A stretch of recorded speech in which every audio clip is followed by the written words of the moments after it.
আপনি কি জানেন ইউটিউবে মহাভাবনার মতো ভিডিও বানিয়ে কিভাবে দ্রুত ভাইরাল হওয়া যায়? আজকের ভিডিওতে আমি আপনাদের দেখাবো 3টি সহজ স্টেপে ভিডিও বানিয়ে কিভাবে আয় করা যায়। আপনি জানলে অবাক হবেন, নিজের কোনো বড় সেটআপ ছাড়াই শুধু কনসিস্টেন্ট ভিডিও আপলোড করে কিভাবে লাখ লাখ ভিউ পাওয়া যায়। তাই পুরো ভিডিওটি দেখুন এবং আপনার কন্টেন্টকে নতুন ভাবে উপস্থাপন করতে শিখুন। স্টেপ 1, গল্পের আইডিয়া তৈরি। অনেকেই ভাবেন যে ভিডিওর মধ্যে ইউনিক গল্প তৈরি করার জন্য দারুণ কিছু সৃজনশীল দরকার হয়, তবে এআই এর সাহায্যে এই কাজটি সহজেই আপনি করতে পারেন। চ্যাটজিপিটিতে যায় এবং লিখে একটি সামাজিক গল্প লিখে দাও যা 30 সেকেন্ডে বলা সম্ভব। কিছু সেকেন্ডের মধ্যে আমাদের সামনে কয়েকটি সুন্দর গল্প এসে যাবে, যেগুলো আমরা সহজেই কাস্টমাইজ করে নিতে পারবো। এবার গল্পের আইডিয়া পেয়ে গেলে সেটিকে একটু ঘষে মেজে নিতে পারি, যেন দর্শক কাহিনীর সঙ্গে সহজেই সংযোগ স্থাপন করতে পারে। গল্পে মজার কিছু মুহূর্ত, একটা ইমোশনাল টাচ বা একটা শিক্ষণীয় বিষয় উপস্থাপন করতে পারেন। গল্পে নতুনত্ব আনার জন্য আপনি চাইলে আপনার নিজস্ব দৃষ্টিভঙ্গি যোগ করতে পারেন। স্টেপ 2, ভিজুয়াল তৈরির কৌশল। গল্পের প্রতিটি অংশ অনুযায়ী ইমেজ তৈরি করা অত্যন্ত গুরুত্বপূর্ণ, কেননা একটি ভালো ভিজুয়ালি ভিডিওর মান বাড়িয়ে দেয় এবং দর্শকের চোখ ধরে রাখে। বিং ইমেজ জেনারেটর, লিনার্দো এআই বা আইডিওগ্রাম ব্যবহার করে আমরা প্রতিটি দৃশ্যের জন্য ইমেজ তৈরি করতে পারি। উদাহরণস্বরূপ, গল্পের প্রথম অংশে যদি থাকে একজন বৃদ্ধ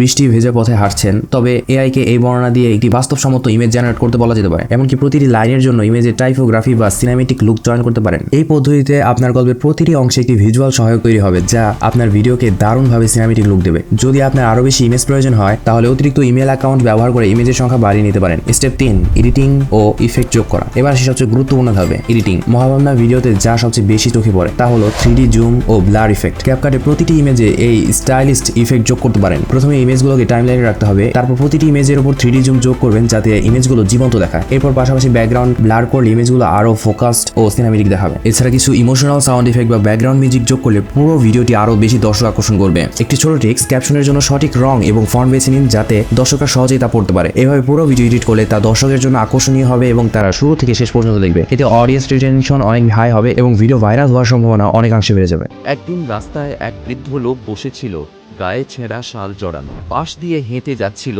এক তরুণ, যার হাতে দামি মোবাইল আর পরনে ব্র্যান্ডের পোশাক। বৃদ্ধ লোকটির দিকে তাকিয়েও দেখল না সে। হঠাৎ বৃদ্ধ লোকটি হাত বাড়িয়ে ডাকল, বাবা, একটু সাহায্য করবি? তরুণ বিরক্তি নিয়ে বলল, এখন সময় নেই। বৃদ্ধ একটু হেসে বলল, বাবা, সময় আর সম্পদ কারোর চিরকাল থাকে না। আজ যা আছে কাল থাকতেও পারে না। একটু সহানুভূতি তো করেই যেতে পারিস।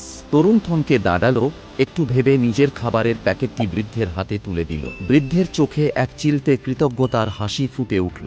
দেখুন, মহাভাবনার মতো ভিডিও বানানো আসলে কোনো কঠিন কাজ নয়। এটি একটি পরিকল্পিত প্রচেষ্টা এবং ধারাবাহিকতা। আজ যা শিখলেন তা ব্যবহার করে ভিডিও বানানো শুরু করুন। আর যদি এরকম আরো কৌশল জানতে চান, তবে চ্যানেলটিকে সাবস্ক্রাইব করতে ভুলবেন না। আরেকটি প্রশ্ন, আপনি ভিডিও বানানোর জন্য বর্তমানে কোন টুল ব্যবহার করছেন তা কমেন্টে জানান। আমি যদি আমার নিজের কথা বলি, তাহলে আমার একের অধিক এডিটিং টুল ব্যবহার করতে হয়। যেমন মাঝে মধ্যে আমি ক্যাপকাট ইউজ করি, আবার ডাভিঞ্চি রিজলভ ইউজ করি। তো প্রয়োজন অনুসারে বিভিন্ন সফটওয়্যার ইউজ করতে হয়। আপনারা আপনাদের ভিডিও বানানোর জন্য কোন এডিটিং টুল ব্যবহার করেন তা অবশ্যই কমেন্টে জানাবেন। এবং আপনি কি মনে করেন কন্টেন্টের মধ্যে ইউনিক গল্প আর এডিটিং কতটা গুরুত্বপূর্ণ, বা আপনার কাছে কন্টেন্ট ক্রিয়েশনের মধ্যে সবচেয়ে গুরুত্বপূর্ণ সেগমেন্টটা কোনটা মনে হয়? মানে ভয়েস ওভার, এডিটিং না স্টোরি? আমার কাছে মনে হয় স্টোরি টেলিং বা প্রেজেন্টেশন স্কিলস আর ভয়েস ওভার এটা অনেক বেশি ইম্পর্টেন্ট জিনিস। আপনার কাছে কি মনে হয় তা অবশ্যই কমেন্টে জানাতে পারেন। আর শুরু থেকে শেষ পর্যন্ত কিভাবে এআই দিয়ে ভিডিও বানানো যায় তা জানতে চাইলে এই ভিডিওতে ক্লিক করুন। তো আপনাদের সাথে দেখা হবে পরবর্তী ভিডিওতে। সবাই ভালো থাকবেন। আল্লাহ হাফেজ, বাই বাই।